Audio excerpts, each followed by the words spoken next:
Is this thing on? Or are we working? We're tracking. This is good. Okay. All right. Well, hi. I feel like such a lunatic doing this. I have no idea what I'm doing here. This is going to be hilarious, isn't it? I've never done this before. I've never sat and talked to a camera in my 33 years on this earth. And yes, I did just have to double check that. I am actually 33. I've never sat here and talked to a camera. It's very surreal. And the prep that goes into this, how do people do it? All of you who are, you do this as your job or on a regular basis. I mean, it's just taken me 20 minutes to get set up. And does it always take that long? And I've probably done something wrong. I mean, you will have to excuse the noise. There's some kind of work going on outside. Great. Literally the second I sat down, something started happening outside. I think someone's hoovering. I suppose it's not that loud. I've also got the washing machine and the tumble dryer going. Didn't really think this through, but I wanted to try and do this. I am very new at all of this, so you will have to excuse the mindless babble, the remembering to look at the camera, because I keep forgetting to do that. And then I also then start watching myself in the viewfinder instead. So I might not actually be looking like here, which is what I should do. I talk with my hands a lot as well, so I'm going to really try and not do that.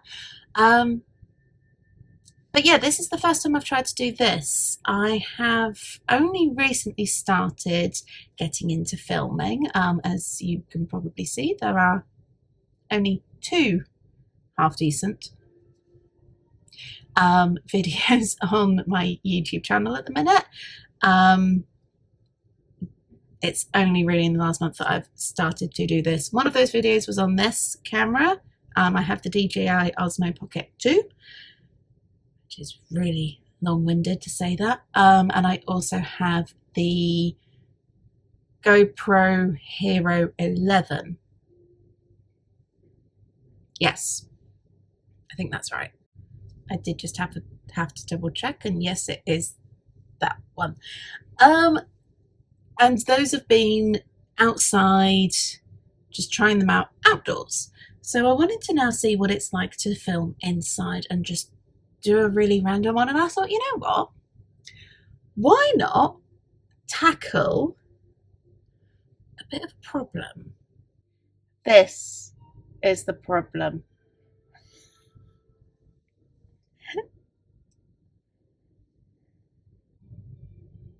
So these are all books that I have brought recently. The problem is I can't go into a bookshop now I can go into a bookshop and not buy something. I will go through phases. I can go into Waterstones, once a month for about 6 or 7 months and not buy anything and be very proud of myself for that fact. And then I will go into, Waterstones and I'll suddenly buy 5 books. Or I'll go to Tesco's where they have 2 for $9.95 or something like that. And I'll buy 2. I think I actually went in there the other day, literally to go and buy, it was probably something really boring, like milk, and walked out with 4 books. I do have a bit of a problem. So I thought I would do a little, this is what I'm planning on reading in the next few months. So my goal is to try and read all of these by the end of the year, so by the 31st of December. We are currently on the 5th of September. That gives me 118 days. Yeah. It actually gives me slightly less than that because I am going away for 6 days and I'm not going to be able to take all of those, any of those books, because I'm taking a backpack. And I've actually got another book to add to this list as well. Well, this is good. This isn't even all the books as well. There's a few more that's behind this pile. What am I getting myself in for? But I'm putting it on here. So this is me holding myself accountable. First book. This is one that I bought a little while ago, and I very briefly started to read it, but decided that I didn't actually want to read that genre, so then started reading something else. That's my problem, is I will read 2 or 3 books in the go at the same time, and I really need to break that habit. So this is the first one. Here we go. The Serpent and the Wings of Night, which is the Nightborn Duet, book 1 by Carissa Broadbent. I am just, probably as a disclaimer, I'm probably going to butcher a load of titles, loads of names, so sorry about that. I'm a little bit hesitant to start this one, I will admit. So, human or vampire, the rules of survival are the same. Never trust, never yield, and always, always guard your heart. And there is a second one to this, which is The Ashes and the Star-Cursed King, which I don't currently have. I do try and read, so if it's a series, I will try and read them together. So this one might have to wait until later on in the year when I do actually get around to buying the second one. I need to find the second one. I haven't seen it anywhere. I mean, I've read the first couple of chapters, I think. Or it might have been the first chapter. It might have only been the first chapter. I'm ambiguous at the minute. It is a genre that I really like. You know, supernatural, it's not sci-fi, but supernatural, and all that. So in theory, I should like this. I'm just not sure. I only really picked it up because it is an amazing cover. Look at that. That's nice. Number 2, Under the Lemon Tree, which is by Emma Cowell. This was a Tesco's buy, this one. A lot of these are Tesco's buys. I feel like I should apologise for that. On the other hand, I really shouldn't. I've also just remembered oh no, tea is still too hot. Yes, I have stocked up on hydration for this, so. Hydration, key. Good. Drinking water, good. So this one. Could discovering a family secret encourage Kat to follow her heart? Shattered by the sudden loss of her twin, Nick, Kat is lost in grief. The comfort of family feels both soothing and suffocating, but everything changes when she inherits a house on a breathtaking Greek island from a mysterious uncle she's never met. Could be interesting. History, nice. Greece, excited to try that one, so give it a go. Third is, now this one, again, it's a Tesco's one. I mean, it's a Tesco's one, so it is probably in like Waterstones, Smiths, so on and so forth, but I found it in Tesco's. I'm really excited to read this because it's based in Venice, and I love Venice. So this is by an author called Tracy Chevalier. And it is called The Glassmaker. It is a beautiful cover. Look at that. And then it's the same there on the back. This is going to be a good one. So Venice, 1486. Across the lagoon lies Murano. Time flows differently here. Like the glass, the island maestros spend their life perfecting. In secret, Ursula Rosso learns to craft glass. As a woman, she must flout convention to save her family from ruin. We follow her through hundreds of years of war and plague, tragedy and triumph, love and loss. So this one, I'm really looking forward to this. This one is it's very different. So this is a book by Kate Lord Brown, and it is called The Golden Hour. So this one is, well, lush settings, vibrant characters, and an epic story packed with secrets by Rachel Hall. Again, not sure on that pronunciation. So from decadent Cairo in the 1930s to bohemian Beirut in the 1970s, an epic yet intimate story of great love and lasting friendship.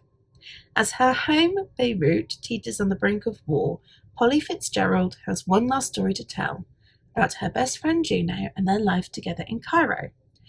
Juno was vital and brilliant and determined to succeed in her ambition to uncover Nefertiti's tomb.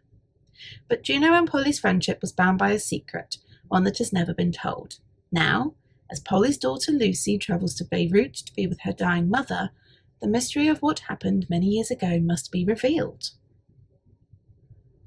Again, it's history. Love one about history. And it's also sounding like it's about Egyptian history. One random fact about me, if that is such a thing. I remember vividly when I first fell in love with history, and it was in year 3, and we were studying Egyptian history, and I loved it. And I don't know much about Egyptian history, but it just always just reminds me of, being a kid and learning about something so alien, for want of a better word. It was so different. It was fantastic. So again, I'm really, really excited about this one. Next on the list, should I say list? It's not really a list, is it? Next in the tower, another Tasco's one. This is by the international best-selling author Dina Jeffries. Very simply named this one, The Greek House. Gorgeous cover again. I do like it. That's what draws me in a lot of the times, is if a cover looks nice. So this one is Can One House Hold a Lifetime of Secrets? Corfu, 1930. Oh no, is another name. The moment Theresa Carruthers sets foot on Corfu, memories flood back. The scent of jasmine, the green shutters of her family's home, and her brother Billy's tragic disappearance years before. Returning to the Greek house high above clear blue waters, Theresa tries to escape by immersing herself in painting and a passionate affair.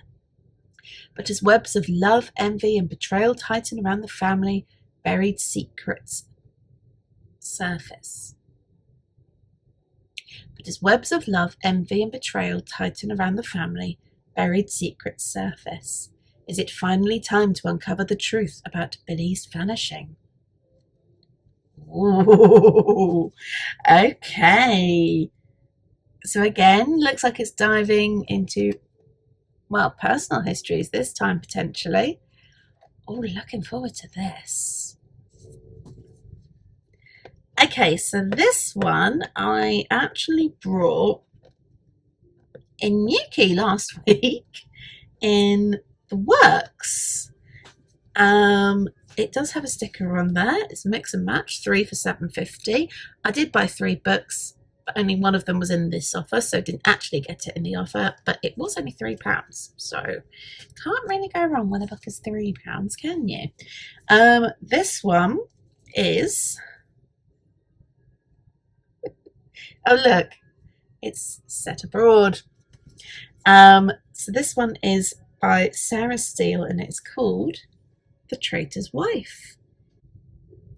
Naples, 1943. Louisa has faced many losses. Her mother to a deadly illness, the man she loved to the Nazis when war came to Italy, and her unborn child at the hands of her own husband. All Louisa has left is her voice, and when she learns her husband is colluding with the enemy, she knows she must use it to fuel the women of Naples with fire.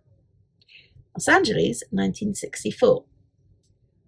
Hollywood star Lola Hart has come a long way from the back streets of Naples. The glamorous parties are way to dull the pain of the past. When she is offered the role of a lifetime portraying a heroine of the Italian resistance, she knows returning home means confronting old ghosts.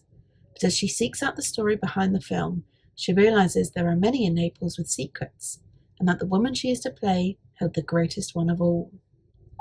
Again, beautiful cover. I mean, look at that. That's just stunning. So this next one has arguably the prettiest cover of all the outstanding books to read. And I'm really excited with this. But I do think I'm going to need to wait until slightly later on in the year to read it. So this one is called The Wedding Witch. By Erin Sterling. I am already in love with this book. I mean, look at it. It just... A wedding to witness, a brooch to poach, and a house that's haunted as... Bowen Penhallow has always been a loner, but when his friend, who happens to be a ghost, invites him to a Yuletide wedding at a grand Welsh countryside estate, Bowen reluctantly agrees. Tamsin Bligh is not a witch, but she has managed to snag an invite to the witchy wedding of the century in the hopes of making the score of the century. Just one priceless magical artifact from Tywell House will set her up for life. But Tamsin isn't the only one sneaking about in Tywell House, and the combination of a very strong spell and a classic wedding mishap transports Bowen and Tamsin back to Tywell House's 1958 Yuletide celebrations. Bowen and Tamsin must work together to get back to the present, but first they must reckon with the origins of Tywell House's haunting and the fact that somewhere between the mistletoe and the bonfire they might be falling in love. Now, part of me really wants to, save this up and read this over Christmas. But I also really want to read this now. So I'm not quite sure what to do. But definitely looking forward to that one. Yes. I have to also just realise that the pile of books that is now, all the ones that I have shown, which is now sitting on my floor, looks like a little bit of a disaster zone. Less about that. We won't worry about that one yet. My next book, this is one of two that I was actually given for my birthday, which was a couple of weeks ago, and very kindly given to me by my brother. Thank you. So this one I have not heard of before. So this is by an author called Andy Darcy Theo, The Light That Blinds Us. An interesting cover, I like. So when consumed by shadow, even the faintest light can be blinding. After a childhood haunted by hallucinations, Alexis Michael's only comfort is the blue amulet he's had since before he can remember. Now the visions have gone, and Alexis craves a normal life. But when a trip to Stonehenge unites him with 3 other teens carrying similar gems, normality is abandoned as they are plunged into a hidden world of power-wielding elementals and are told they are destined to save the world from an eternal night. But a dark past plagues Alexis as they prepare to defeat their enemy. The looming secret sets to corrupt the mission, their lives, and his mind. 4 friends, 4 powers, 1 epic destiny. Well, yeah, sounds good. Weirdly enough, reading the back of that, I mean, this is showing just how sad and pathetic I truly am. It's making me think of Power Rangers.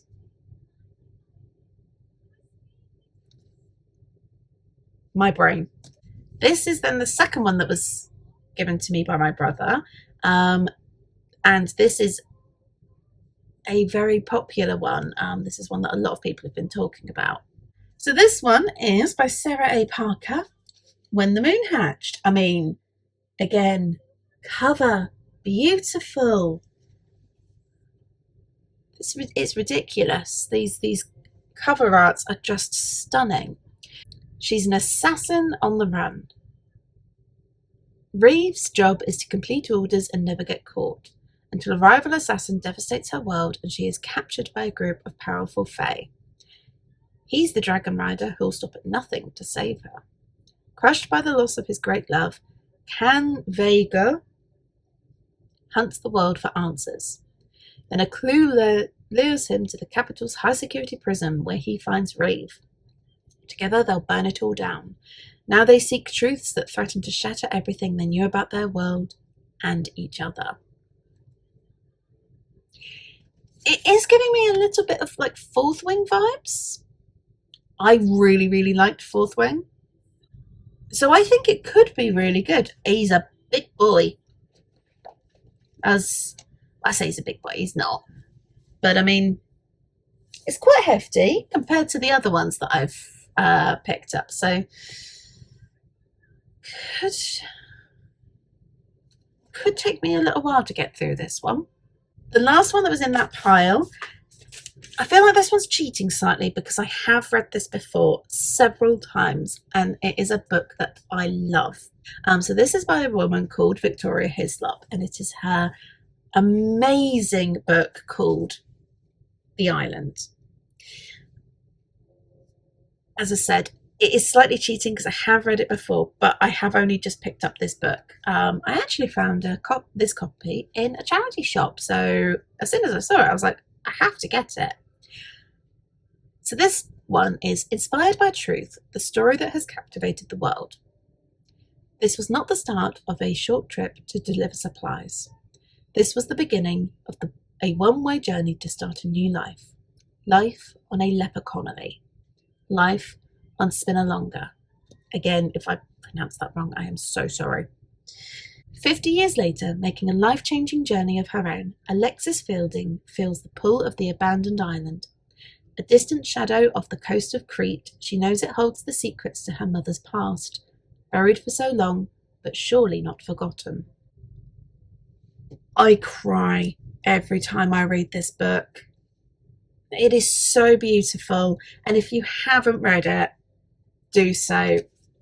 And I'm really, really looking forward to reading this one and being able to actually have it in my hands and reading it, because I've got a copy of it on my Kindle, but it's just not the same.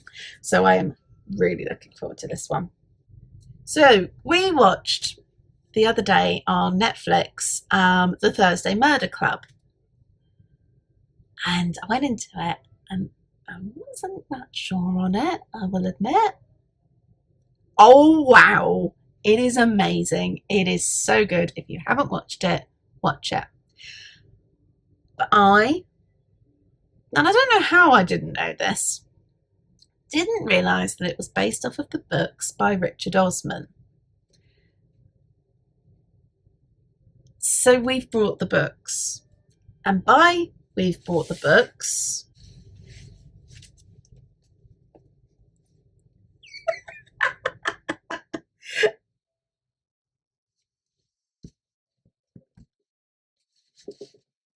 I mean, you can see the table is shaking as I put these back down. So this could be interesting. I mean, so that's the Thursday Murder Club. And I'm really looking forward to reading this. And I think it's going to be quite easy to read. And it looks like it's going to be a lot of fun. So yeah, so the Thursday Murder Club is the first one. The Man Who Died Twice is the second. The Bullet That Missed is the third. And The Last Devil to Die is the fourth one. So Yeah. I'm not quite sure when I'm going to fit those in, to be honest, because those are going to have to be one after the other. And knowing my luck, I don't actually know if there was a fifth one out. Again, should have looked at that beforehand. I'm so prepared for this, aren't I? So those are all the books that I plan to read by the end of the year. That is 1, 2, 3, 4, 5, 6, 7, 8, 9, 10, 11, 12. That's 13. 14 if you include the second book in the Nightborn duet. 15 because there is another book that is coming out, which I don't yet have because it hasn't been released yet, but I'll go into that in a second. So these are now 4 books which I have read and I would highly recommend. This first one did not know what I was getting into. And it is also in a series. So I do need to get the other 2 books at some point, but I don't think I'm going to be doing that anytime soon, just because of how many others I've got to read.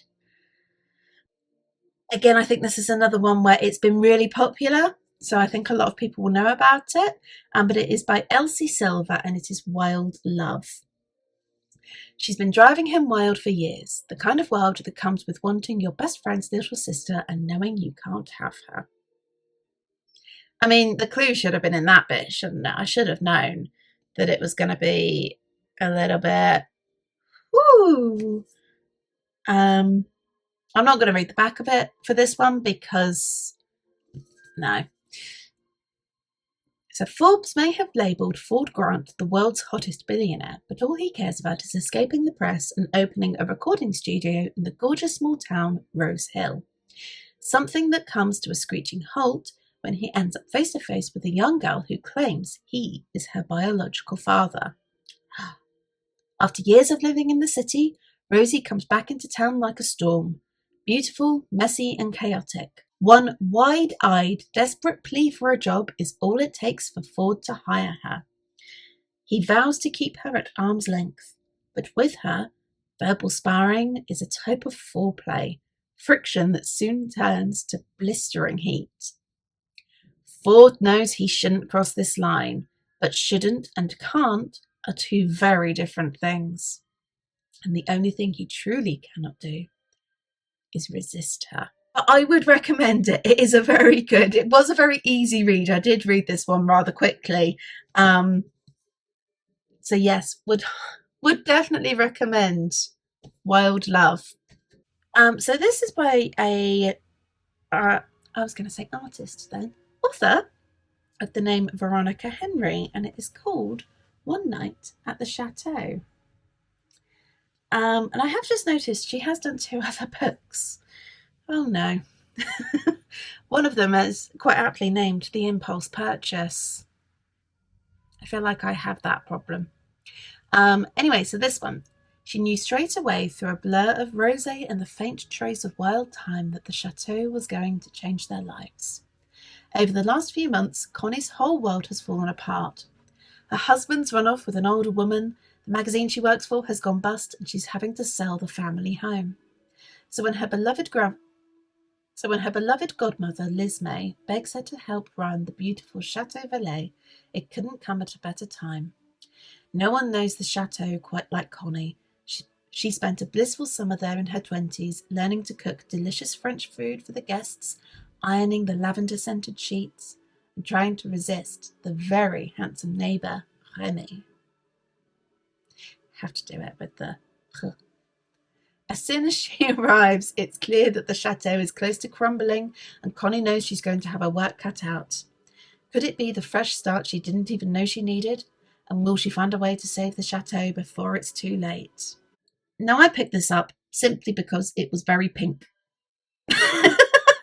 That's the honest reason why I picked it up. I read this in 2 days. And the only reason it took me 2 days is because I started it on the day that I was actually working. So I think I started reading it on my lunch break. Otherwise, I would have probably read this in about 3 hours. And then another one, which I bought at the same time. I really am sensing a theme with these. So this is by an author called Evie Woods, and this is The Mysterious Bakery on Rue de Paris. I mean, that cover just... Nestled among the cobblestone streets of Compiègne, there existed a bakery unlike any other.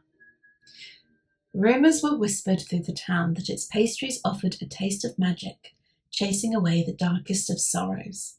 Just one bite of a croissant might bring luck, unlock a precious memory, or reveal hidden longing. For Edie Lane, a recipe for disaster doesn't require that many ingredients.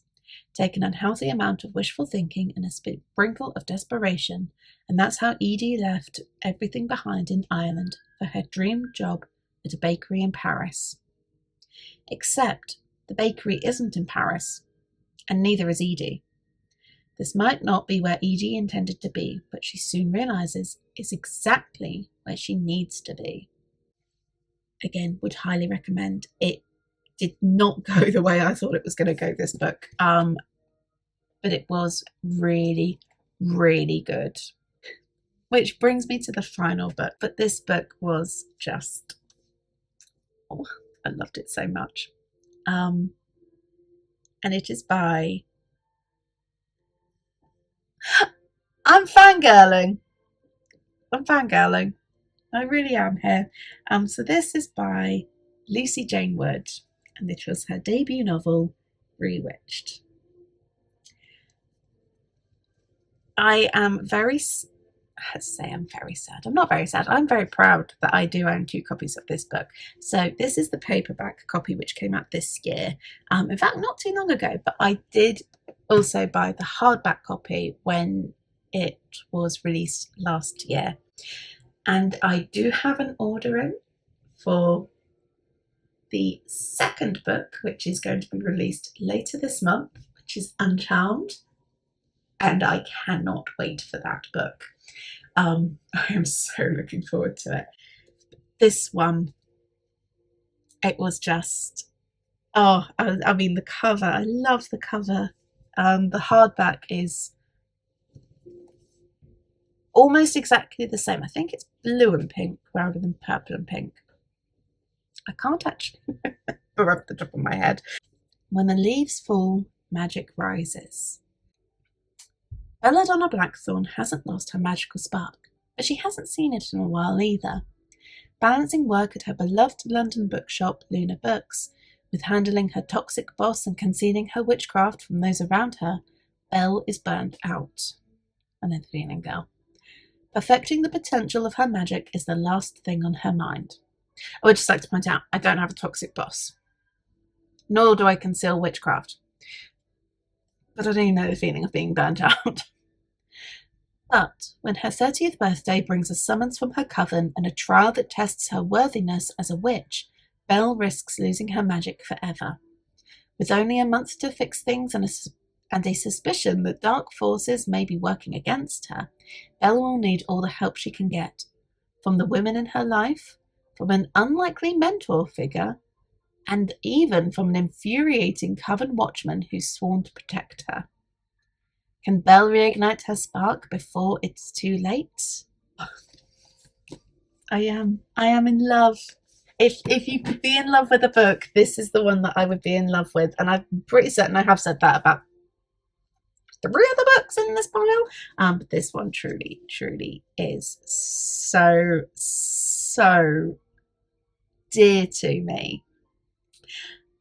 I love, so there's like quotes from authors. So a warm and witchy delight.